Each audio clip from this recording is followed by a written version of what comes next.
Hello and welcome to the Chip Shop Awards here at the Ministry of Sound in London. I'm Cameron Clark from the Drum Magazine, and tonight we're going to be looking behind the scenes at some of this year's finest work. The Chip Shop Awards, of course, in its 11-year history has become renowned for some really provocative work, for some eye-catching stuff, and of course for the shock value that it always brings. But there's a lot more to these awards than simply shocking people. There's some great ideas here that really could see the light of day, and we're going to be looking at those ideas here tonight. The Chip Shops, I suppose, is about creativity. It's not just about filth, it's not just about smut, it's not just about irreverence. In fact, there was one of the ads this year that I really loved. It was a very, very simple poster ad for Guinness. And in the middle, you've just got the little waiting thing that you get on an Apple Mac when you're waiting for something to load. And that's it. It's just beautiful with the Guinness logo at the bottom. It's beautiful and it says exactly what you want it to say. And that's an ad that could run. And that is about great creativity for a client that you could actually use. I think a lot of the work that was in the awards this year could be applied to the real world. I mean, there was some lovely kind of graphic designs around Guinness that, without a doubt, you think, well, why have AMV not done that themselves? So I think it's definitely a mixed bag of ideas that you think could run and ideas that you would love to see run, is the truth.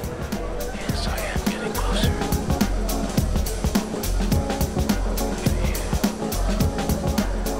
I kind of think there's always going to be the knob gags, and you see, you know, plenty of entries for Durex and you know and Viagra and stuff, and I think it's good to award those every now and again if they really stand out. But for me, the work that always excites me most is the work that makes you think twice about a category, about a product, about a brand, and there's plenty of it in there.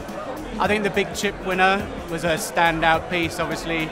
I really enjoyed the Mr. T Petit Filou execution, and I think that for me is kind of those two pieces of work really summarise for me what the chips are great, because on the one hand you've got something which is so silly, so whimsical, it's amazing, and on the other hand you've got something that actually makes a really valid and quite a big statement about the industry and the subject matter. So yeah, for me those two pieces were the standouts.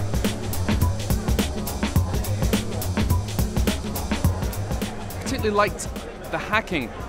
There was a company that hacked into the Drums website, and they wrote this piece of code so that they could get lots and lots of votes for their entry, and then they published the code online so that anyone else could do it. And I just loved that kind of disruption thing, the fact that they're using the technology we had and they're screwing with that.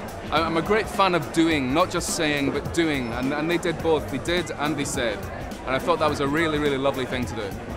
When we were looking at the awards, when we were entering the things, we said, wouldn't it be nice if we could actually perform some kind of site, hacker, security site, website ad? And on the back of that, it became quite obvious that there was a massive loop in the code on your site.